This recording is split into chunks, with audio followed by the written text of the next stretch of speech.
guys, good morning at pasensya na sa aking mukha dahil parang sabog na sabog. Good morning. Morning. So, tapos na akong mag-open ng computer shop sa computer, tapos yun, mapapak na lang ako mamaya ng order sa Shopee. Tapos pala guys, uploaded na yung video natin about sa bakit mahirap maging online seller. So yun, panoorin nyo yun. Ilalagay ko na yung link sa description box or sa end screen itong ating video. So ayun. Tapos actually ngayon pala guys, may grocery day, pero hindi ko alam kung anong oras ako makakaalis dahil marami pa akong gagawin. At may tutupin pa ako doon, sobrang dami pa.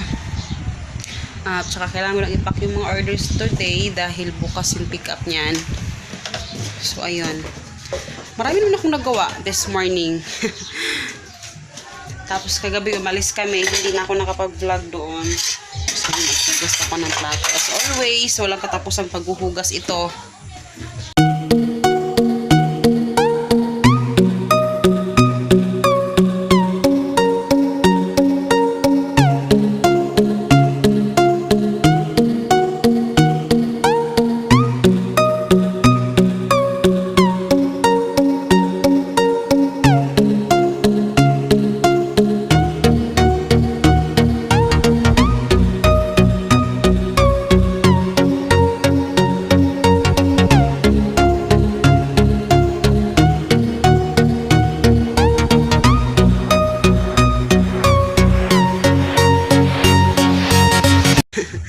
So, yung aming baby.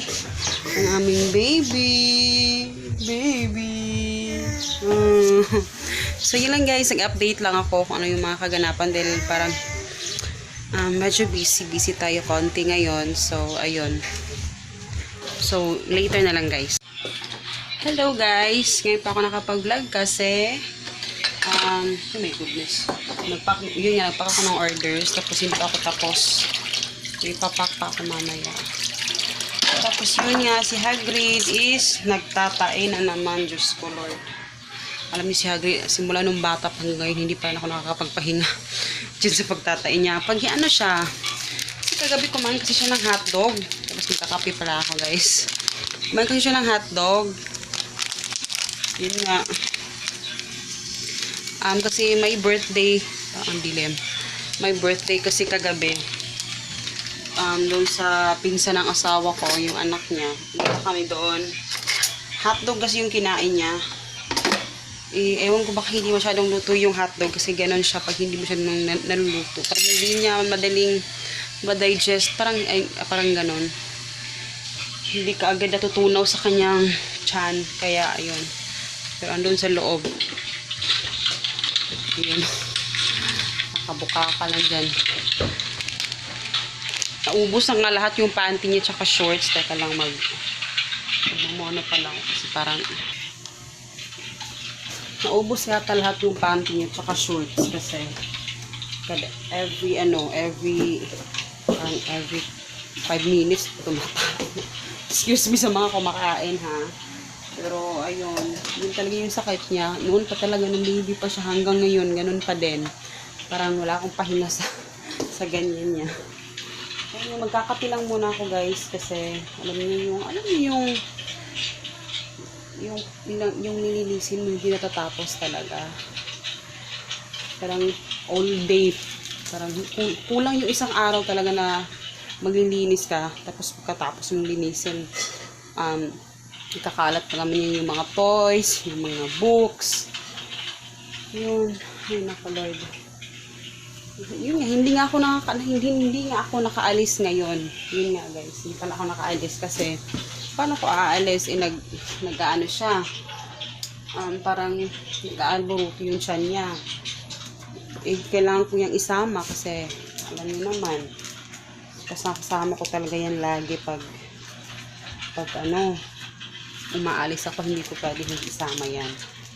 Noon pa kasi pag hindi ko siya isinasama, alam niyo guys, yung pag umaalis ako, pag hindi ko siya sinasama, yung kahit nandito si Papa, parang hindi ako kampante, parang feeling siya safe or baka malingat sila, gano'n.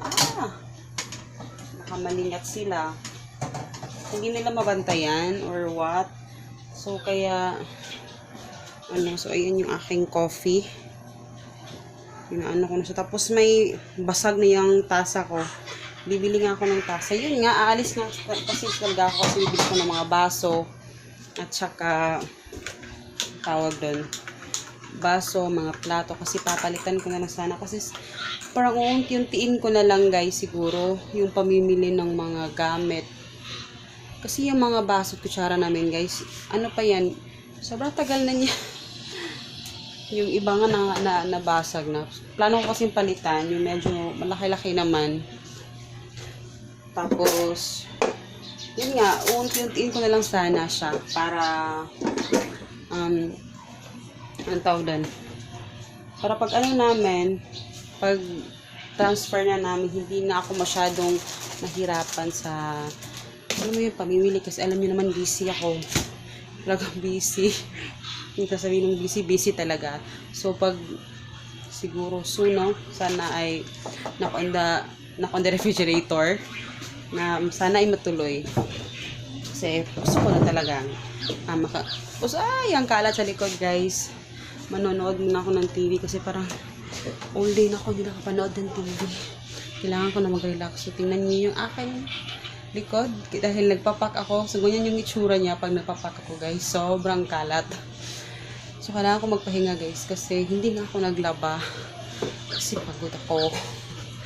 Gusto kong magpahinga. Okay. So, yun lang yung chika-chika lang muna tayo, guys. No? Kasi alam niyo yun. So, yun nga. Gusto kong maingay ba yung electric fan. Sensyahan niyo na kasi mainit. Yun nga yung plano ko talagang unti-unti. Tapos bibili ako ng rack para sa mga paninda ko para kasi nasa floor lang talaga lahat ng yan, nasa ilalim ng mesa, nasa floor, kasi hindi ako bumibili ng kasi naghahanap kasi ako ng rack para talaga ma-arrange na siya. So ayun, so magkakape lang muna ako guys kasi habang nanonood ako ng TV kasi hindi ako pwede mag-YouTube kasi baka magreklamo yung mga tawag doon. Hindi ako pwede mag-YouTube sa TV kasi magreklamo yung naglalaro doon sa kabila, doon sa pisonet namin. Kasi maglalag. So, ito lang yung aking partner. Tapos, lalagyan ko lang ng aking mayonnaise. Ayan. Guys, yun yan, tingnan nyo yung kanyang, kita nyo yung kanyang basag. Ayan. Pero nagkagamit ko pa rin naman siya. Gusto ko kasi, ayoko yung mug ni Papa, sobrang dilim. Gusto ko yung light. So, bibili talaga ako ng mug. Nakita nyo na yung kalat. Ang kalat talaga. Alam nyo bang may nag-comment na sana daw linisin ko yung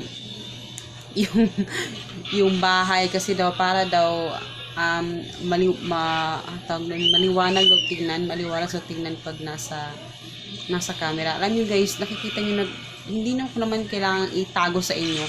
Alam nga naman maglinis ako before ako mag-vlog. Siyempre nakikita nyo naman naglilinis ako pero alam nyo yung kabisihan natin. So, kagaya niya, nag-online selling tayo. Talagang makalat talaga siya. Like ngayon, nagpapak ako ng orders kasi bubuklapin ko lahat ng yan kung ano yung mga orders siya. Ang ingay ng ni Hagrid YouTube. Kaya kahihinaan ko lang muna guys. So, ayun. Kaya makalat siya. Makalat talaga siya, guys. At saka wala din siyang lagayan kasi. At saka yung mga ganito, makalat siya tingnan sa bahay dahil nakikita nyo siya, puro siya kahoy. Kaya konting konting galaw lang ng mga gamit. Parang kumakalat siya tingnan. Kaya ganon. At saka ganon talaga yung buhay nanay. Hindi natatapos yung kalat. Alam nyo bang, lumilinis lang yung bahay paggabi na. Pag wala na, padatutulog na sila, alam mo yun. Pero makalat siya pag nauna akong matulog, yung antok na ako, kinabukasan kalat yung bahay. Pero yun, gusto ko lang makita nyo din yung realidad sa buhay ko, diba?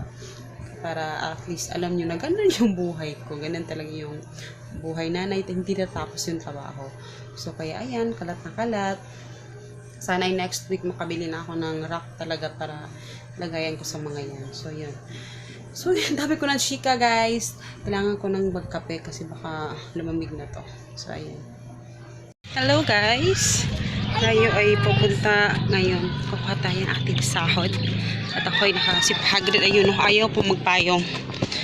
So, hindi ko na alam kung nakikita nyo. Pero ayun, aalis muna kami. Actually, umaga pa. So, kukuha muna tayo na sa ating YouTube sahod.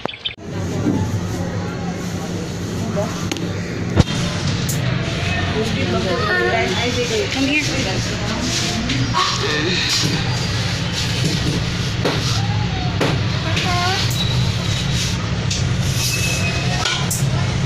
Sit down.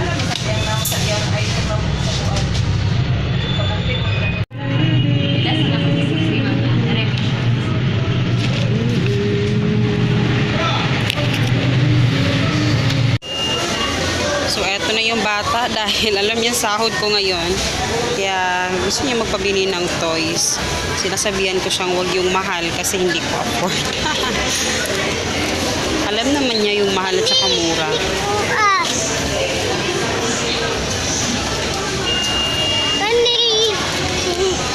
Gusto niya yung mga animals talaga. Uy, nana mo kay nani. Ayaw na. Nana kay inana sa balay. Nalagi kay inana. Gusto niya kasi ito. Ay, ewan ko, mahilig siya sa mga animals talaga. Ito na. Per engine. Uy, ayaw na, nakainana man.